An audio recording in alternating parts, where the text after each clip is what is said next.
வணக்கம் மக்களே. இன்றைக்கு அப்போஸ்தலர் 22ஆம் அதிகாரம் வசனங்கள் 16 முதல் 30 முடிய.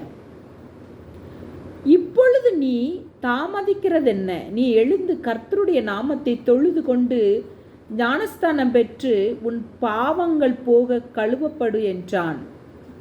பின்பு நான் எருசலேமுக்கு திரும்பி வந்து தேவாலயத்திலே ஜெபம் பண்ணி கொண்டிருக்கையில் ஞான திருஷ்டி அடைந்து அவரை தரிசித்தேன்.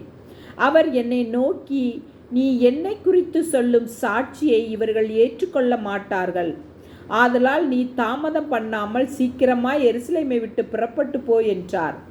அதற்கு நான், ஆண்டவரே, உம்மிடத்தில் விசுவாசமாய் இருக்கிறவர்களை நான் காவலில் வைத்து ஜெப ஆலயங்களில் அடித்ததையும்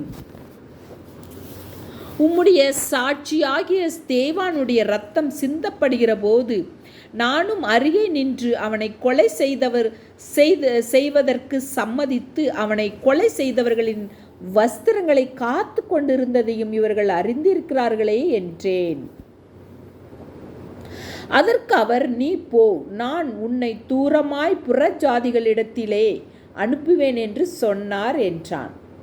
இந்த வார்த்தை வரைக்கும் அவனுக்கு செவி கொடுத்தார்கள். பின்பு, இப்படிப்பட்டவனை பூமியிலிருந்து அகற்ற வேண்டும், இவன் உயிரோடு இருக்கிறது நியாயமல்லவென்று மிகுந்த சத்தமிட்டு சொன்னார்கள்.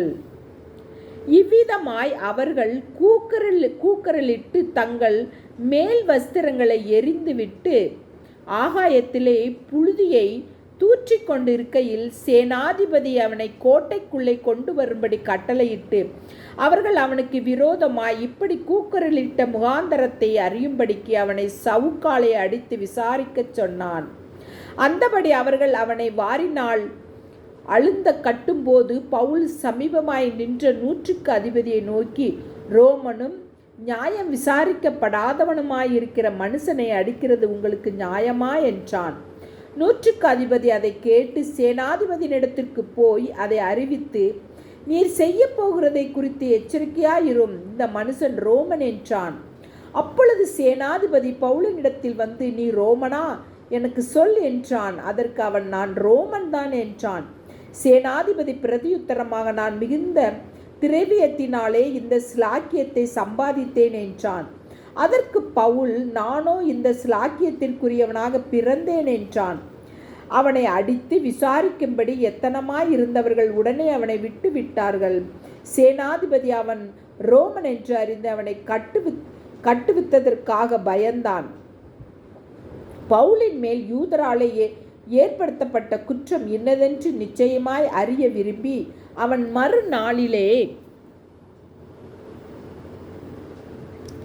அவனை கட்டவிழ்த்து பிரதான ஆசாரியரையும் ஆலோசனை சங்கத்தார் அனைவரையும் கூடி வரும்படி கட்டளையிட்டு அவனை கூட்டிக் கொண்டு போய் அவர்களுக்கு முன்பாக நிறுத்தினான். ஆமேன். மக்களே, வீடியோ பிடிச்சிருந்தா லைக் பண்ணுங்கள், ஷேர் பண்ணுங்கள், சப்ஸ்கிரைப் பண்ணுங்கள். தேங்க்யூ.